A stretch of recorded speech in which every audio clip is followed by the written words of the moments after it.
Ba-da-ba-bum. I got him, you got him, we got him. Comic issues, yeah!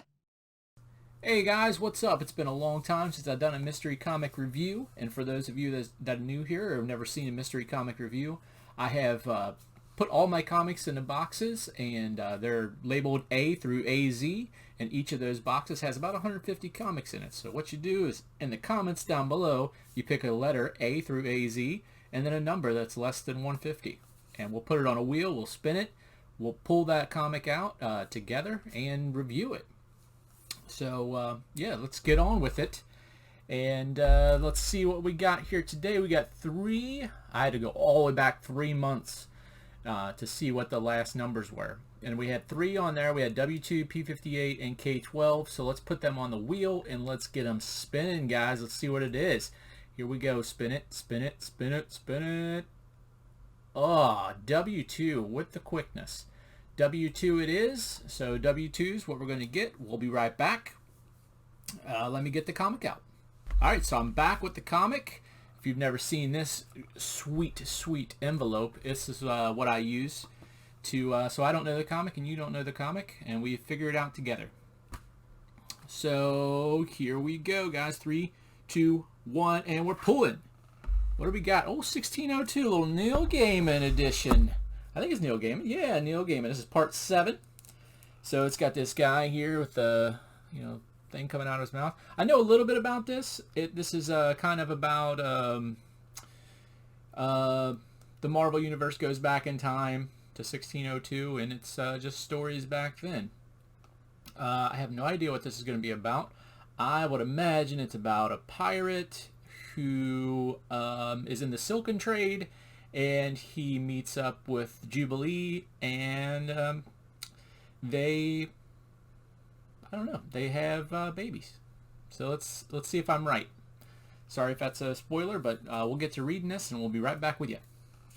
So I was right, guys. It's about what I said. It's about Jubilee. Nah, I'm just kidding. It's not about that. But there are some X-Men in this thing. Yeah, and let's get into it. It starts out with Doctor Strange. We're in number 7. There's 8 of these. So Doctor Strange looking real cool, and he's in prison. We don't really know what for. That's the magic of this series. We just start wherever we're at. He's in prison. We go down, and we're in the and then there's this other guy getting ready to get burnt at the stake, and by this guy with a fire, and he puts it up to his face. We have no idea who either of these guys are. That's the cool thing about this. They kind of change the names, kind of change the looks of all these characters. So this guy's just getting ready to get burnt, and you're like, oh man, I feel bad for this dude. And he's some kind of magician, right? So he's like, you know what? I need. Please take all my workings and stuff, and give them a proper place, because it's my life's work. And the guy's like, no, well, I will do that, but I'm just going to destroy him right here in front of you. So he brings him out, and that's what he does. He opens it up, gets ready to destroy him, and it ends up being Magneto's helmet. So he puts his helmet on, and boom, he's able to break all the chains and stuff, which is really crazy, because I didn't know the helmet gave him powers. I thought the helmet just kept Charles Xavier from going into his mind, but maybe I'm wrong. I thought the mutant part of him was the part that gives him powers, but maybe I'm wrong. And we go and we see all these other people on the boat, and this is the Eagle Shadow boat, and everybody pretty much looks different besides the Thing. What can you do with the Thing? Make him look like an older Rock, But Thor's here, Scott Summers is here, you got Beast hanging up there. It's pretty cool. And their story is not very drawn out in this comic.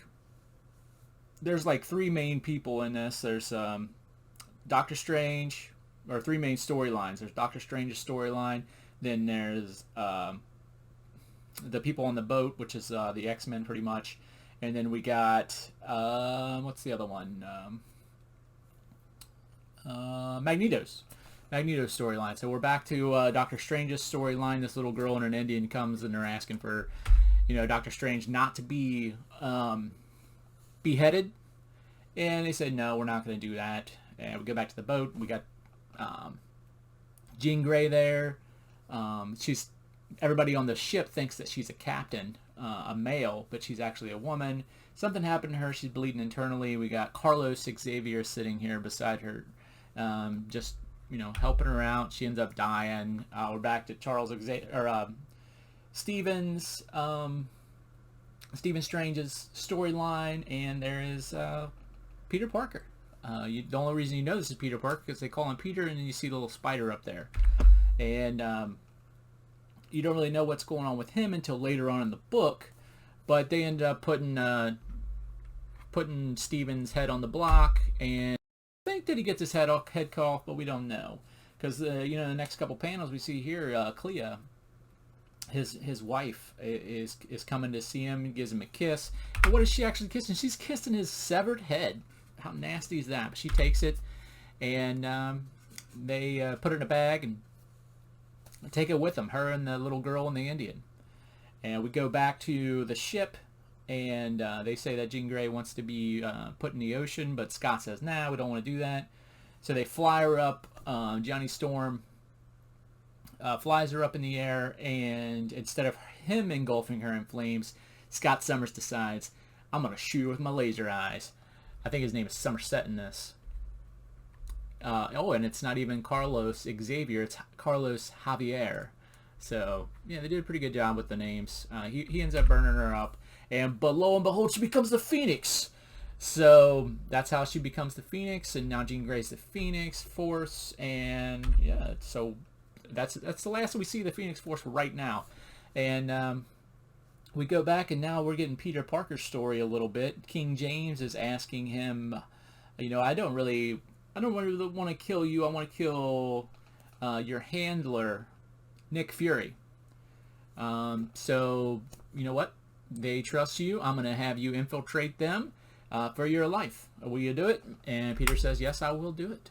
We go and we see the Magneto, and he's talking with Wanda. I'm guessing this is the Scarlet Witch, and they're trying to meet up with the Ragtag Bunch on the other ship with Jean Grey and Scott Somerset. And we also see another ship. So there's 3 ships getting ready to come in together here, all going towards the west. And we see the Indian, we see the little girl, we see Clea here, and she's telling Clea, there's some kind of portal opened up and some monster came through, and we need to know if you can get back to that area where that happened, because Scott believed that it was actually, or not Scott, Stephen Strange believed that it was actually you, but you're really not the monster that came through, are you? And she then asked Rojas, which is that Indian guy, asked him, do you think she's not, is she? And then he just smiles and says, nope, I don't think so. So that leads me to believe that Rojas is the monster guy, and he's just going along with this unwilling or unknowing set of events here. So that's it, guys. I'm trying to get through these much quicker, show less pictures, show less of the story, just give you the whole gist of what's going on, get you intrigued to read on. So if you like 1602, pick it up. It's a great read. I think you probably find him in the dollar bin. There's 8 issues of it. Neil Gaiman's my favorite author. Andy Cooper did the artwork. It's pretty great. Not much more I can say about it. Be good to yourselves, guys. We'll see you later.